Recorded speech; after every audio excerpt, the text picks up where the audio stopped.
We have what's called the quote Coronabus that worked its way through Congress this week, and it combines a variety of different pieces of legislation. So I'm going to actually kick it over to you to break down for our listeners what is in the Coronabus and what are some of the implications.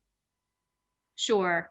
I think that the two main pieces of the Coronabus, one is the fifth installment of COVID relief aid for individuals, households, and small businesses.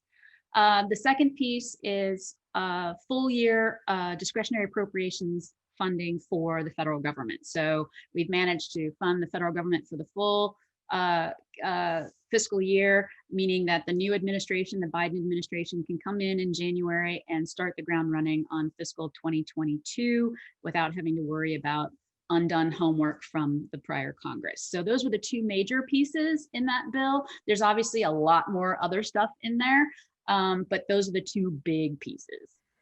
And remind me that those two big pieces, one, the coronavirus relief was around $900 billion.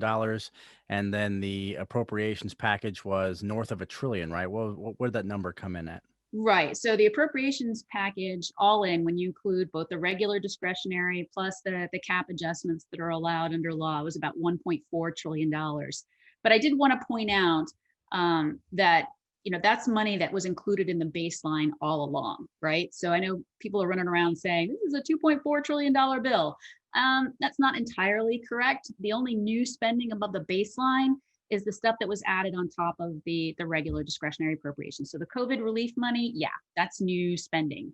And the other ancillary, like the tax extenders and other things, the smaller pieces that they added to that, that's all new spending. But the 1.4 trillion for discretionary appropriations, that was included in the baseline. And we always knew that that's what we would have to spend to keep the government operating for the 2021 fiscal year.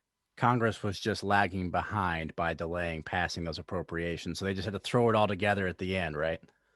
Exactly. It's the proverbial kitchen sink, right? There's nothing. The best deadline in town is the Christmas Eve deadline, right? Because members want to get home for I want the to go Christmas home. holiday. Nobody wants to be stuck in DC after Christmas. And you wrote a rapid response basically to the Coronabus legislation, outlining the good, the bad, and the ugly. And I want to get to that. But before we do, one more question. You mentioned the train leaving the station. Is the train normally this big and have this many add-ons like this? I feel like there's a lot of connections before you get to the caboose. And it just feels Yeah, like the wrong way to go about legislating.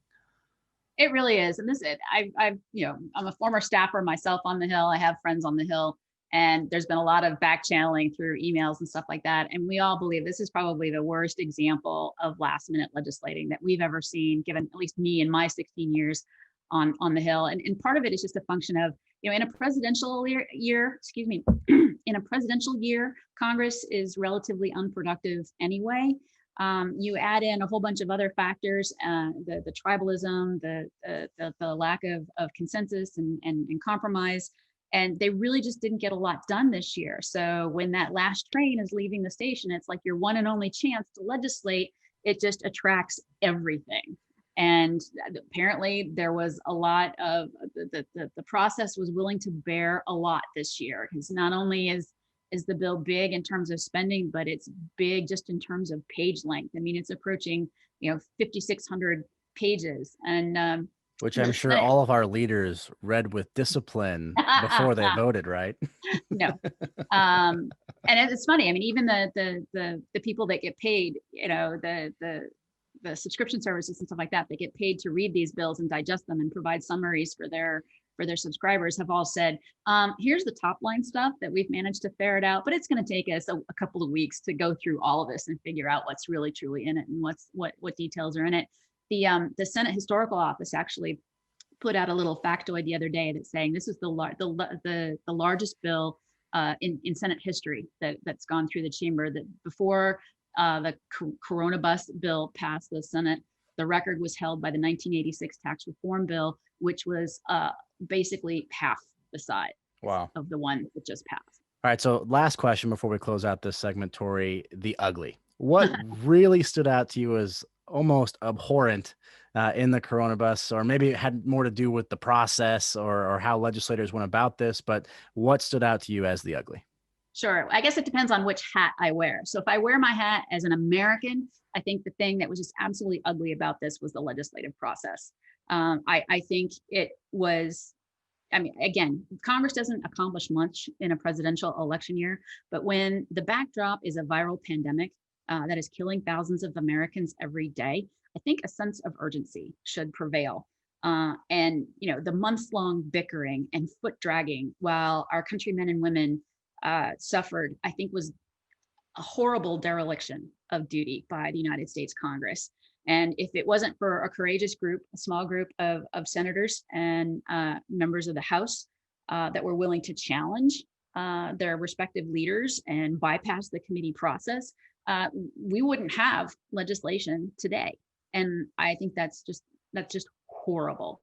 If I take my my patriotic American hat off and put my budget bean counter hat on, I think what's really, really ugly about this is once we get done lifting up the hood on this piece of legislation and actually going through it line by line and looking at how organizations like the Congressional Budget Office score this piece of legislation, we're going to find a boatload of budget gimmicks in here, and backdoor spending devices, directed scorekeeping, all of these things that allowed Congress to spend more than they were allowed to by law in the case of discretionary appropriations, or in ways that help hide the cost of the overall legislation. And that, I think, and then the problem with that, aside from just fibbing about the cost of the legislation, is that it teaches the next Congress how to do these things, right? It seems like each time these bill drafters